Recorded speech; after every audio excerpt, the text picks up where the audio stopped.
Hey, what's up, ladies, fellas? This your boy, Elevated Trucking with Rob. Tune in. I like to bring you different scenarios in the trucking industry. I'm an owner operator,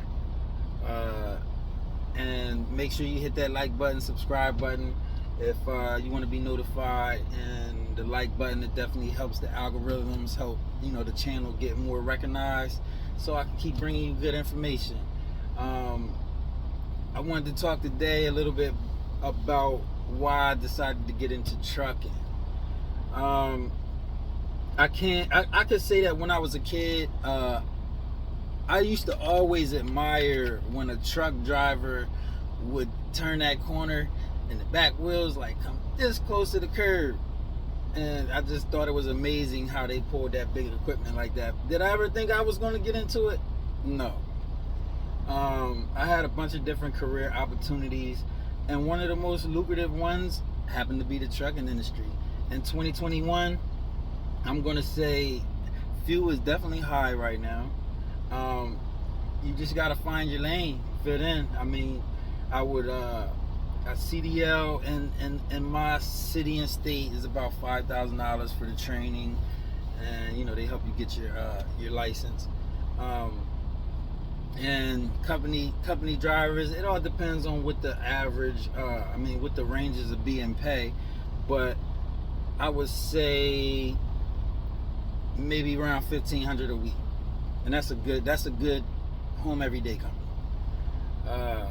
give or take, because some companies don't pay as much and some companies pay even better. If you want to go over the road, it depends on what you want to do with the trucking industry. You can even get in a box truck, and just do local routes. You never have to worry about ELDs or electronic logs or paper logs or whatever the case may be. But was it a good decision for me? Stay tuned, and I'll let you know my.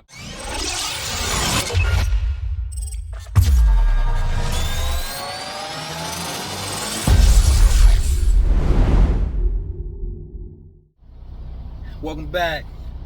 Yeah, so I actually got my CDL, I want to say 2015, so it's been almost 6 years now. When I first got my CDL, I was kind of intimidated by trucks, to be honest. I was like, even though I learned it, the 10-speed, manual, I was like, oh, this is just a lot to learn, and then not only that, you're shifting gears and you still got to watch that trailer. You got to watch out because people don't like truckers. The average driver out there wants to jump in front of you because you're slow. I'm slow, you slow. I don't care how much you got in that engine. And we just got to be a professional driver out here. Just because other people want to speed, we have to take into mind that we have a big piece of equipment, and we got to take everybody's safety into consideration, because not everybody took a CDL course or understands the weight that you're pulling and how you got to slow down, how long it takes for you to slow down. But is it a good option? I want to say, if you don't want to do 4 years, 8 years of schooling, I got my CDL part-time because I was actually doing stuff during the day. So it took me about, I think, over the summer, so maybe like 2 months part-time. I went 4 hours a night, Monday through Thursday, and then Saturday and Sunday we were in there for about 8 hours on the pad, shifting and just learning about the truck, doing your pre-trip inspection and stuff like that. Was it a good decision? I want to say yes. Yes, it was a great decision for me and my household. It had me elevate my life financially. I like the freedom of being out on the road on my own. Even when I was a company driver, you still had freedom and you had somebody to answer to. You still got, even as an owner operator, I still got to answer to DOT or make sure my logs is correct. My hours of service, that I'm doing my pre-trips, my post-trips, and that I'm out here driving safe and getting sleep. That's the main thing about the hours of service. They want to make sure you're not too tired to be driving. But I want to say it was a real lucrative decision for me. When I first started, I was kind of intimidated, like I said, about the big rig. So I actually got into a box truck. I got a little more comfortable driving the bigger trucks. And it made that transition a lot easier when I decided, when I went company. I went company. I was working nights. I had to start at nights, seniority. The only way you can get the day shift, and some of them guys been there 10, 20, 30 years. So the only way for me to get the day shift is seniority. I had to be there 10, 20 years, and I could probably get on day shift. It was long hours, 12 hours a night. But I was home every day. I was back with my family every day. And even though my family was asleep when I'm up, and I was up when they sleep, I was still home with them. So I think that was a big bonus for me getting in the industry. If you really like being over the road, they definitely have that option. They have team options where you can actually team with somebody. So that means wheels is always moving, which is great for the company that hired you. Now, I was a company driver for about, I want to say, a year and a half before I actually was financially able to buy my own truck, finance my own truck, which is a whole nother story. And make sure you keep checking me out. I'm going to definitely give you that the jewels on how I got my own truck and the steps that I took. But I decided, that I wanted a little more out of trucking, and I decided to go owner op. Was it a good choice? Yeah, to me it is. At first I didn't think it was, because it was crazy, because I took a load, just got the truck, you got the down payment, you got insurance, you got, all the little things that you need to do to be legally road ready. And on my second run, I didn't even get paid for my loads yet. Truck broke down on the Schuylkill Expressway going to Philly. I was actually going to Jersey, but through the Schuylkill Expressway, and that was a bad place to break down at. And I had to call somebody out to come look at the truck. They couldn't do nothing for the truck, so then I ended up getting towed to a shop over there in Jersey, the closest shop. Killed my pockets. I think that breakdown ended up being $5,000, which it could have been cheaper if I would have known the issue when I was actually home, but I didn't. So that was a big scare. But it was a risk I took, and it actually panned out, because actually since that time I haven't had any major, knock on wood, breakdowns. Not that it can't happen. No matter how good you look at a truck. There's so many mechanical parts in the truck, something's bound to happen. So it's just being prepared for it financially. If you do decide to go owner operator, make sure you save your money.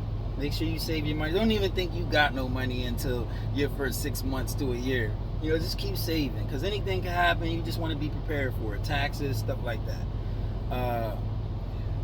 But it was definitely a good decision for me and my family. My wife is able to, come out on the road with me now, and it's a great feeling. So I can work and spend time with my family. So was it a good choice for me? Yes. Now there is some, negative downsides to trucking, which is like today. I got here at a drop at about 9 o'clock, and the receiver that I'm delivering my load to, I'm least priority. My load is least priority. So I got trucks coming in, going out, and I'm still sitting here like, oh my God, do they even see me here? Do they see this big truck and trailer? Yeah, they see me, but I'm just not a priority. Which sucks. Not every job site is like that. Not every warehouse is like that. Not every receiver is like that. But, it comes with the territory. Sometimes you gotta sit. That's why I got a bed back there, and a refrigerator, and a microwave, so I can be comfortable, and my family can be comfortable if they decide to ride with me. But it's definitely, I want to say the downside too is, I mean, it's just all weather conditions. You're out on the road, you know, you're driving. You just got to be safe, man. If it starts raining hard, slow down. Slow down. If it's snowing too bad, park, pull over. If you feel unsafe, your safety is more important than the load being delivered, because a load can be replaced, you can't. So take that in consideration. When I was a company driver, it was definitely same scenario. You know, you didn't have to worry about breakdowns, so you just go back and get another company truck. It takes out all the headache of owning the truck. You know, you still have the same stress as getting the shippers, getting the receivers. Same situation. It's just you don't have to worry about maintenance and paying your own taxes and all the stuff that comes with being an owner operator or having your own authority. But definitely 2021 is still lucrative out here. Truck drivers are still needed. And I know they've been saying rates is low. Yeah, rates are low.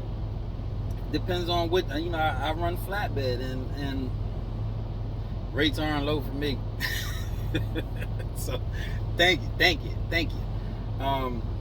But yeah, if you're seriously interested, you know, comment below. If you want to hear any information, anything I can, you know, give you some jewels to, you know, definitely comment below and let me know, and I'll try to make a video on it or respond to your comment. Again, it's Elevated Trucking with Rob. Just a quick video to tell you about why I decided to get into trucking, and if it's right for you, come out. See you on the road. Ladies and gentlemen, I'll talk to you soon. Again, make sure you hit that like button. I'll definitely try to be posting more videos and get more into it, because I like to give out the knowledge that, you know, I didn't have a lot of insight. You know, I have one person that gave me all the insight that I probably needed, you know, but the information, I definitely, some of the YouTube guys, man, that I follow, you know, big ups to y'all, because that information helped me out a lot to become, you know, a successful owner operator myself. Again, it's Elevated Trucking with Rob. I'll talk to y'all soon. Stay blessed, stay safe.